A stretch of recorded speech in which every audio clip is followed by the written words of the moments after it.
Dear shareholders, much as I would have liked to have a welcome you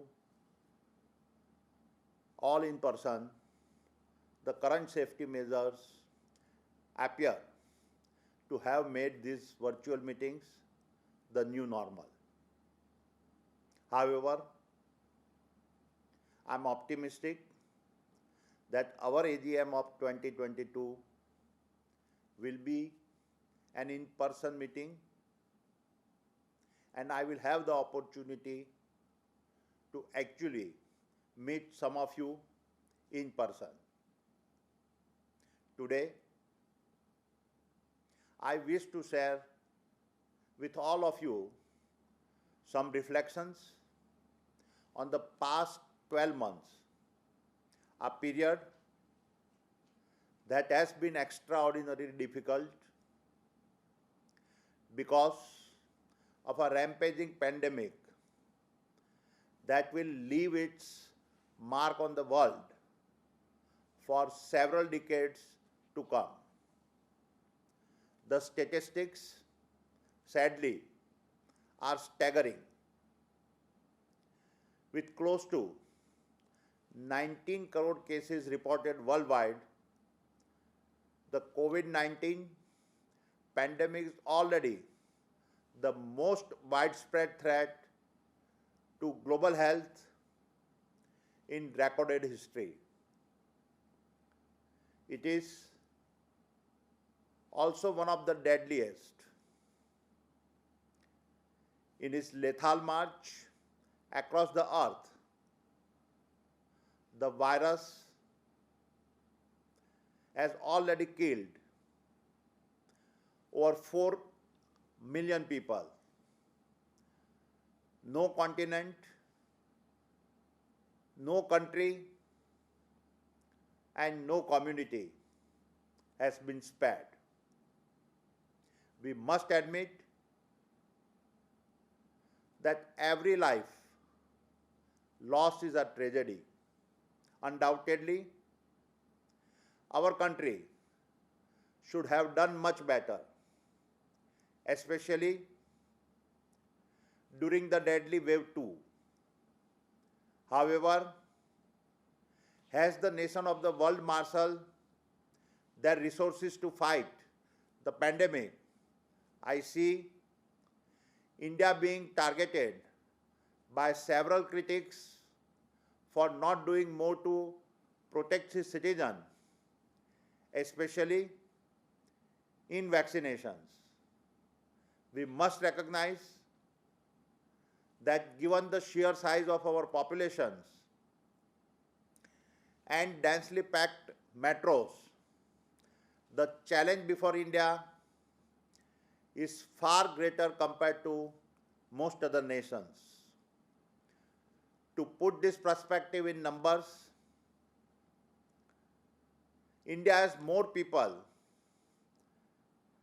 than the combined population of all the 3 countries on 3 continents: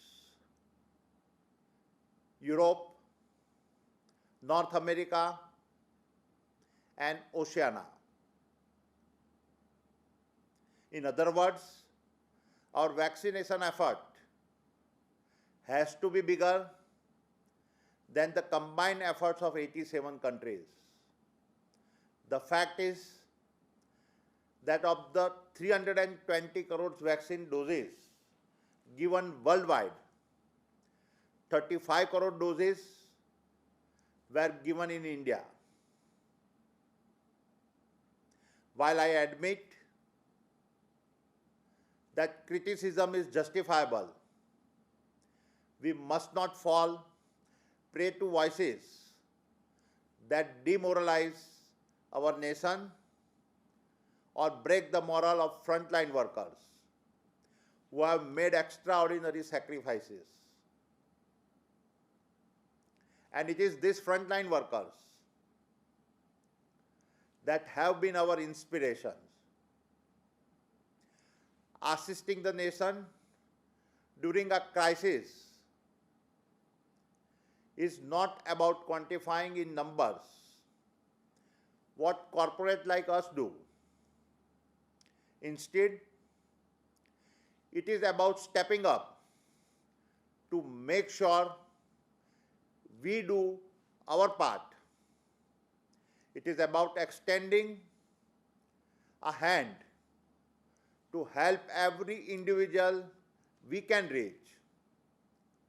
And it is about putting the nation first in everything we do.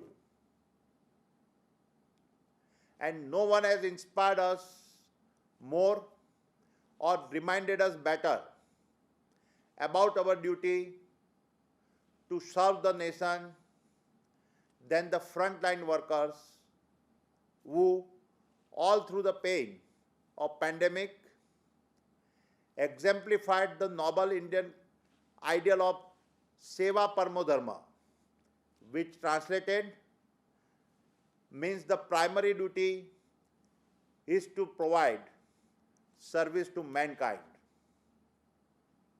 Yes, the Adani Group reached out all across the world to find critical essentials like liquid medical oxygens, cryogenic tanks, and oxygen cylinders. But our contributions stand humble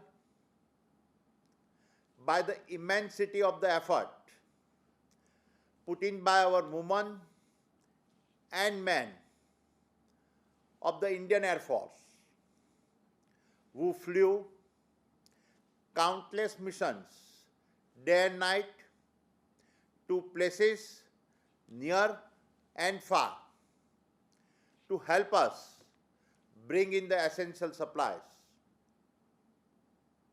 Yes, we boosted the PM Cares funds with our contributions, but money can never match the individual selflessness of the people on the street who rose above their own needs to help fellow Indians they never knew and will never meet again. Yes, we provided logistic support all over the nations, by air, by sea, by rail and by road, and moved thousands of tons of desperately needed supplies. But that is nothing when compared to immeasurably noble work of our doctors and nurses as they put their lives on the line to serve their fellow citizens. The individual stories of humanity have been moving. The sacrifices we have witnessed have been humbling. And through all of this, we have done our best to support oxygen distribution and inpatient care as the people from our Adani Foundations brought together resources and experts to help. For example, in just days, our engineering and medical teams converted the Adani Vidya Mandir School in Ahmedabad into an emergency care facility with hundreds of beds, oxygen support, and catered food. It was literally Vidyadan se Jivatdan, as our school's hall of learning became halls of life.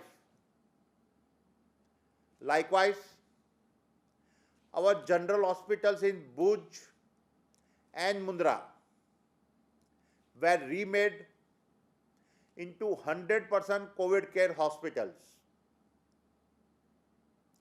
None of this would have been possible without the coordinated efforts of thousands of my fellow Adanians who ignored the risk of their own health to help drive this mission. One standout example of this is the length to which our logistics division went to deliver cold stored vaccines to all parts of India from east to west and north to south. As an interesting statistics, the distance they covered is the equivalent of traveling twice around the world. I thank them all. And I also want to tell them I am very proud of what they have done and are still doing. I therefore stand humble before the nurses, doctors, paramedics, ambulance drivers, police forces, sanitation workers, delivery person, transport workers, and my own fellow Adanians who went above their call of duty to ensure that life remained as normal as it could be in these difficult times. Dear shareholders, let me now talk about our performance as a company. As turbulent as it was in global health, the past year was an extraordinarily strong period for businesses that innovated their way through these unprecedented conditions. Those that opened their sails and rode the winds came out stronger. And I am proud that even in the disruptive fog of the pandemic, our 6 listed entities stood out as the beacons of market leadership, adaptive management, and institutional profitability.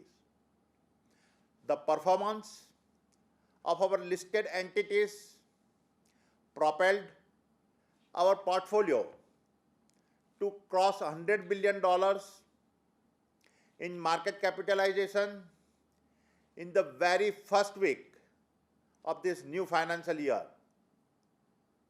This valuation milestone is a first for a first-generation Indian company. While there is a reason to feel proud, valuations are simply an outcome. What truly matters to me is the path that leads us here. And even more importantly, the path we have charted ahead. I credit our performance and resilience to the core values that we believe in. These values drive our purpose of a nation building. And this past year further reinforced my faith in our organizational values. Not only have they seen us safely navigate a great many challenges, they have also given the toughness to emerge stronger in the face of hurdles. What we built yesterday has allowed us to secure our today. And what we are building today is the foundation for a better tomorrow. Anchoring all of this are our three primary values: courage, trust, and commitment. Our growth journey is just starting, and this is manifested in the performance of all 6 of our listed entities that produce result significantly above the market indexes. For the financial year 2021, the consolidated EBITDA for our listed portfolio was over 32,000 crore rupees, registering a year-on-year growth of 22%.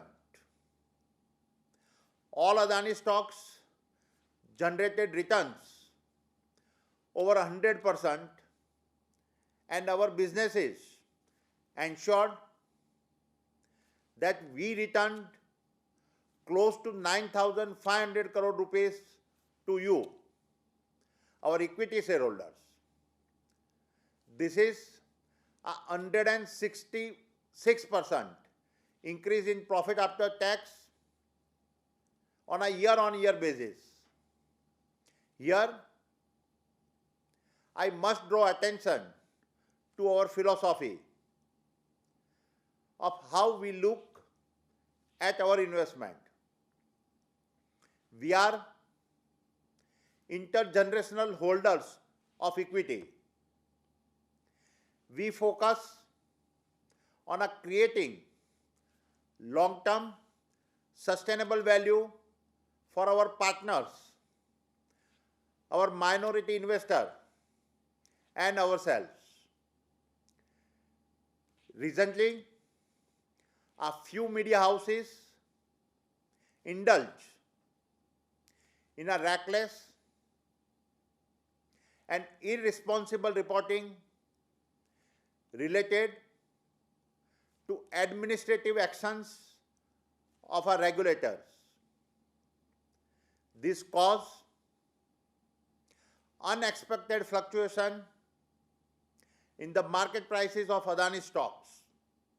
Unfortunately, some of our small investors were affected by this twisted narrative in which some commentators and journalists seem to imply that companies have a regulatory powers over their shareholders and that companies can compel disclosure.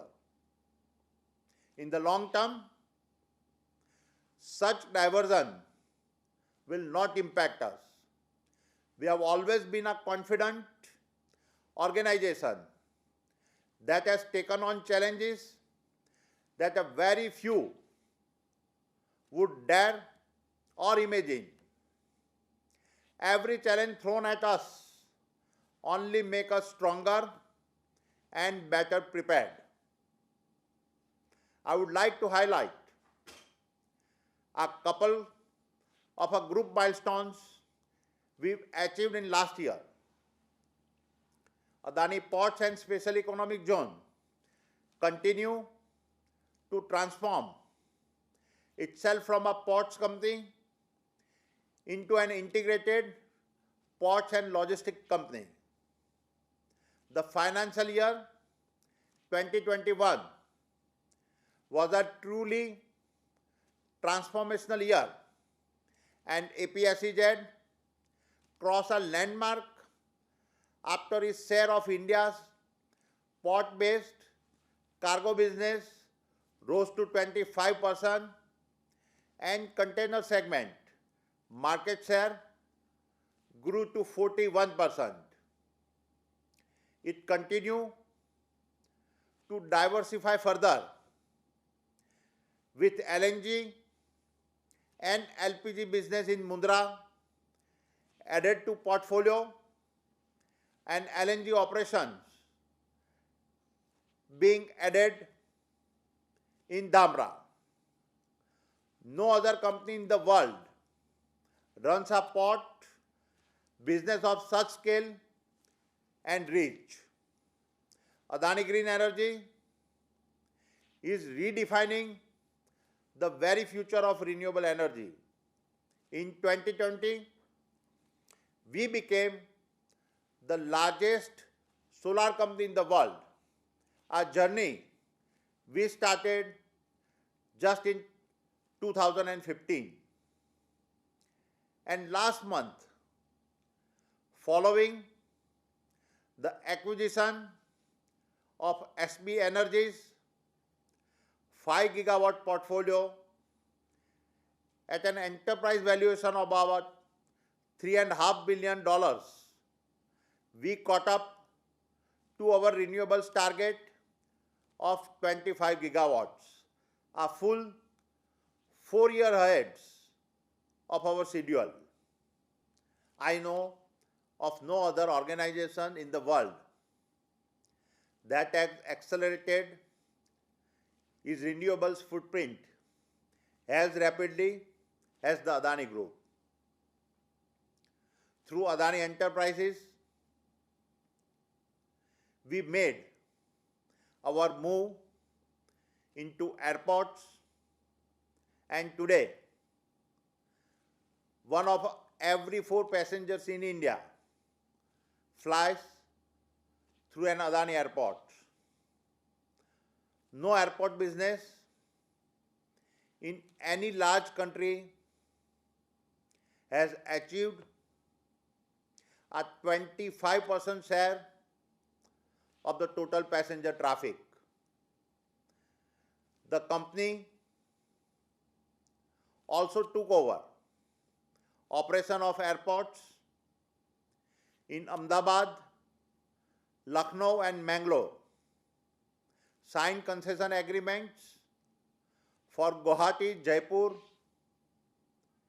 and Thiruvananthapuram, and is now in the process of acquiring the Mumbai and Navi Mumbai international airports. In addition to developing our pan-India airport networks, we are also increasing our focus to include non-passenger revenue and nurturing a range of possibilities within both the physical and digital infrastructures. Overall, as an incubator of businesses, Adani Enterprise remains unrivaled and continues to operate at one of the world's largest proving grounds for new ideas and business models. Dear shareholders, while we have every reason to be satisfied with our business performance, I believe that our real phase of accelerated growth is just beginning. This is because our group benefits greatly from having a portfolio of companies with several strategic adjacencies that will fuel our future's growth in a diverse range of sectors. Whatever businesses we are now in, seaports, airports, logistics, natural resources, thermal and renewable power generation, transmission and distributions, data centers, defense manufacturing, agri and food, real estate, city gas utilities, and several others.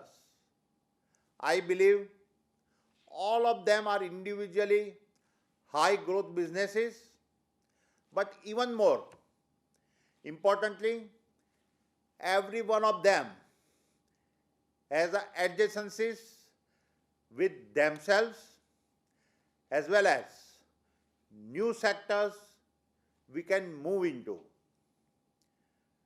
This very distinctive Adani model that combines the power of adjacencies with the bridging capability of B2B to C help us build a platform that puts us on the path to infinite possibilities, especially when backed by the tailwind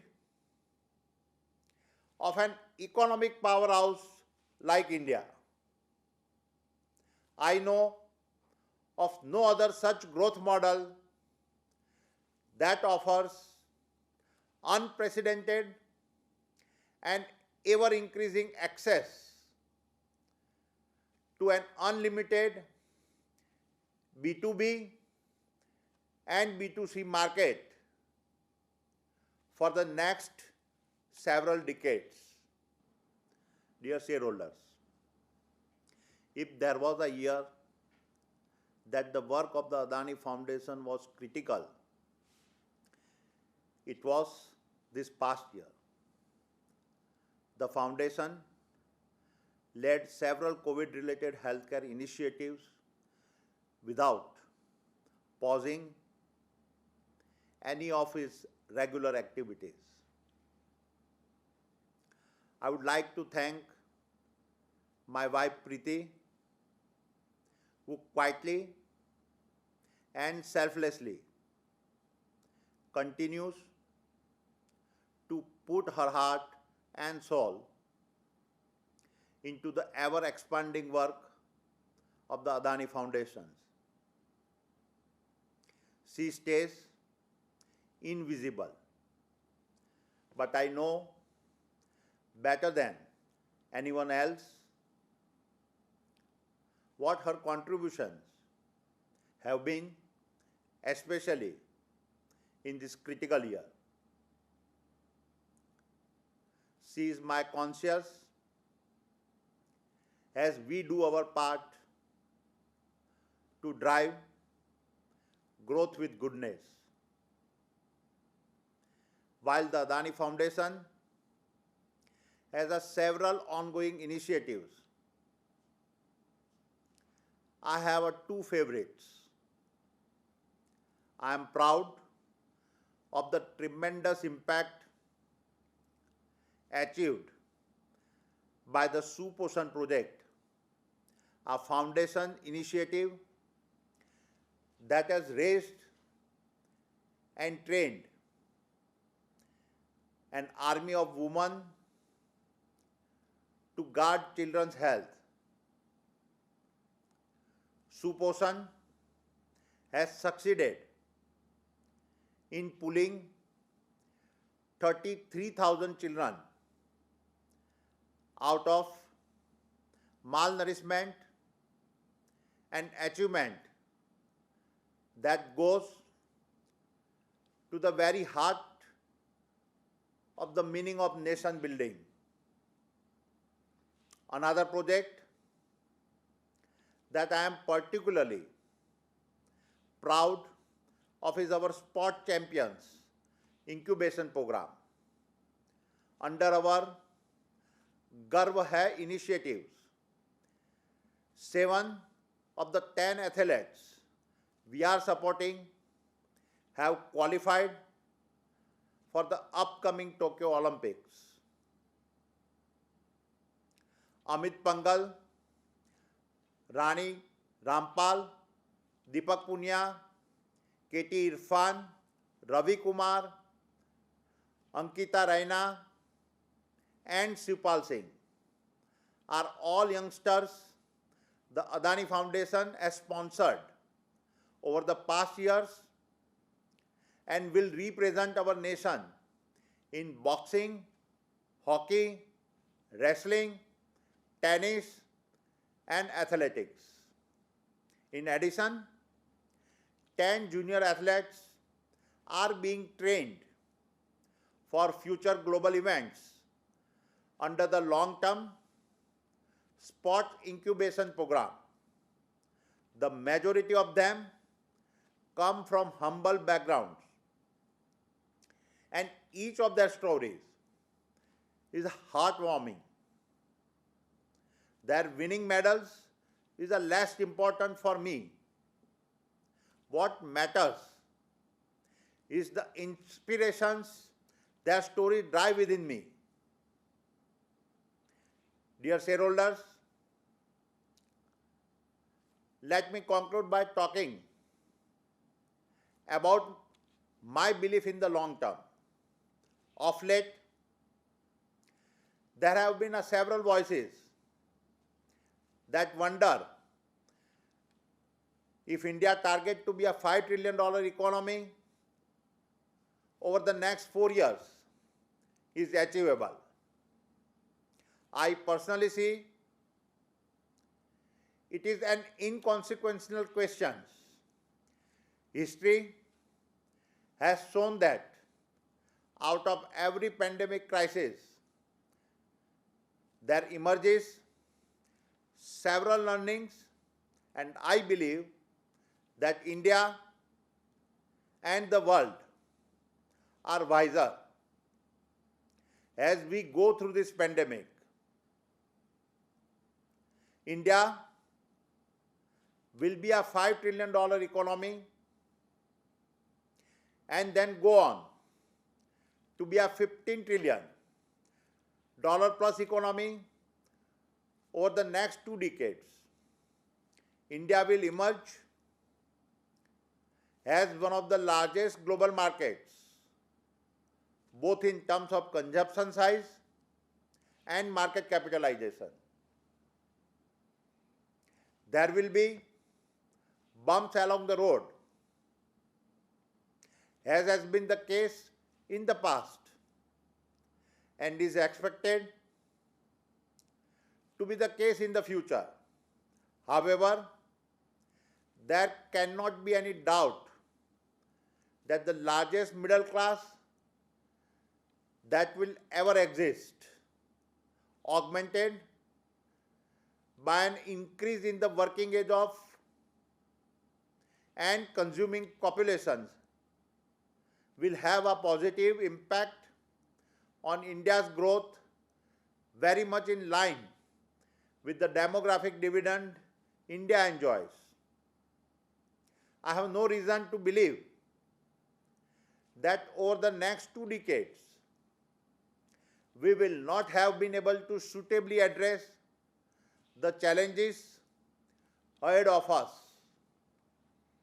India is at the start of a virtuous cycle that is driven by the growth in the middle class population, and our nation today has the longest runway of any country in the world. Jai Hind.